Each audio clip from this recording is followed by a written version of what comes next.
Bagaimana jaksa penuntut umum? Apakah surat tuntutannya sudah siap? Siap, sudah hakim ketua. Baik, kepada jaksa penuntut umum, kami persilakan untuk membaca surat tuntutan. Baik, yang mulia.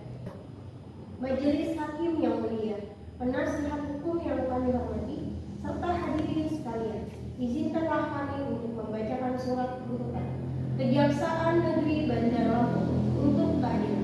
Surat tuntutan nomor register perkara PDM strip 45 garis miring 2 garis miring 2024 garis miring PM titik Bandar Lampung. Jaksa pada Pengadilan Negeri Bandar Lampung yang bertindak selaku penuntut umum.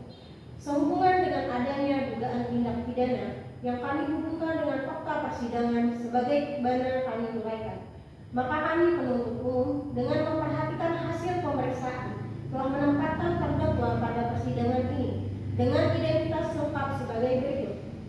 Nama lengkap Ayam, tempat tanggal lahir Lampung 12 Januari 2001, umur 23 tahun, jenis kelamin laki-laki, pekerjaan mahasiswa Universitas Bumi Prodi Bahasa Sanskerta, alamat Jalan Melati nomor 45 Bandar Lampung, agama Islam, kebangsaan Indonesia. Dakwaan bahwa terdakwa Ayam telah didakwa dengan surat dakwaan nomor register perkara PDM 45-2-2024-PM Bandar Lampung dengan uraian dakwaan primer melanggar pasal 340 KUHP menyatakan barang siapa dengan sengaja dan dengan rencana terlebih dahulu merampas nyawa orang lain. Dakwaan subsidi melanggar pasal 338 KUHP menyatakan barang siapa dengan sengaja menghilangkan nyawa orang lain. Fakta-fakta yang terungkap di persidangan berdasarkan hasil pemeriksaan di persidangan, baik dari keterangan saksi, ahli, terdakwa, alat bukti surat dan barang bukti, diperoleh fakta hukum sebagai berikut. 1. Bahwa benar korban bebek 19 tahun ditemukan meninggal dunia di dalam kamar kosnya pada tanggal 2 Februari 2024 dengan luka tusukan di leher dan dada. 2. Bahwa benar terdakwa Ayam 23 tahun adalah teman dekat korban yang terakhir kali terlihat bersama korban sebelum kejadian.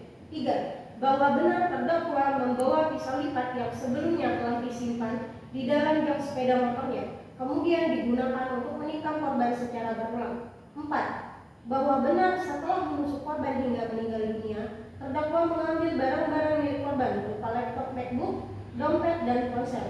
5. Bahwa benar terdakwa berupaya menyembunyikan jasad korban dengan cara membungkus menggunakan plastik besar, spray, pengawet, dan wawannya agar tidak cepat tercium bau busuk. 6. Bahwa benar terdakwa membunuh korban karena motif tinggi dan faktor ekonomi, serta telah mendapatkan inspirasi dari tayangan film Narcos. Analisis yuridis. Pada unsur pasal 340 KUHP, tindak pidana pembunuhan berencana berupa 1. Barang siapa berdasarkan kronologi dan pembuktian terbukti yaitu terdakwa Ayam. 2. Dengan sengaja berdasarkan kronologi dan pembuktian terbukti, terdakwa sejak awal telah memiliki hendak mens area untuk menghilangkan nyawa korban yang ditunjukkan dengan membawa pisau lipat, mencari waktu saat korban sendirian, dan melakukan penyerangan berulang ke bagian vital tubuh korban.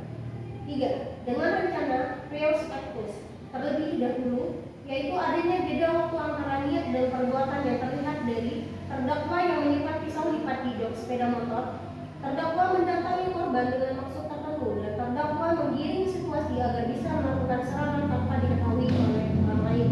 4. Mengakibatkan matinya orang lain, yaitu korban bebek 19 tahun dinyatakan meninggal dunia akibat tusukan di leher dan dada, sebagaimana dibuktikan dalam visum et repertum dan keterangan saksi ahli. Berdasarkan hal demikian, maka dikonklusikan semua unsur pasal 340 KUHP terpenuhi. Selanjutnya, unsur pasal 338 KUHP pembunuhan biasa berupa 1. Barang siapa yakni terdakwa Ayam dengan sengaja menusuk korban secara langsung menggunakan pisau lipat sehingga menimbulkan luka fatal. 3. Mengakibatkan matinya orang lain yaitu korban bebek meninggal dunia di tempat kejadian. Berdasarkan hal demikian, maka dikonklusikan unsur pasal 338 KUHP juga terpenuhi. Namun karena dakwaan primer telah terbukti, maka dakwaan subsidiar tidak dipertimbangkan lebih lanjut. Hal-hal yang memberatkan dan meringankan. Hal-hal yang memberatkan: 1. Perbuatan terdakwa mengakibatkan hilangnya nyawa korban. 2. Tindakan terdakwa dilakukan secara sadis, menusuk korban berulang kali di bagian vital. 3. Perbuatan terdakwa menimbulkan trauma mendalam bagi keluarga korban. 4. Terdakwa berusaha menghilangkan jejak dengan menyembunyikan mayat korban menggunakan plastik, spray, dan bahan pengawet. 5. Terdakwa mengambil dan menguasai barang-barang milik korban. 6. Terdakwa melakukan perbuatan karena motif iri hati dan faktor ekonomi yang tidak dapat dibenarkan secara hukum. Hal-hal yang meringankan: 1. Terdakwa berlaku sopan dan kooperatif di persidangan. 2. Terdakwa belum pernah dihukum karena tindak pidana sebelumnya. Tuntutan: berdasarkan uraian di atas, jaksa penuntut umum memohon kepada Majelis Hakim Pengadilan Negeri Bandar Lampung untuk menjatuhkan putusan. 1. Menyatakan bahwa terdakwa Ayam terbukti secara sah dan meyakinkan bersalah melakukan tindak pidana pembunuhan sebagai dimana diatur dalam pasal 340 KUHP. 2. Menjatuhkan pidana kepada terdakwa berupa pidana penjara selama 20 tahun penjara dikurangi masa tahanan. Menetapkan barang bukti berupa 1 buah pisau lipat. 2. 1 unit laptop MacBook. 3. 1 unit dompet. 4. 1 unit ponsel. 5. Berupa plastik besar, spray, pengawet, dan buanian untuk dirampas dan dimusnahkan. 6. Membebankan biaya perkara Rp2.000 kepada terdakwa. Penuntut: demikian tuntutan pidana ini kami bacakan di muka persidangan yang terbuka untuk umum pada hari Senin 4 Maret 2024. Baik, sekian yang mulia yang bisa kami sampaikan.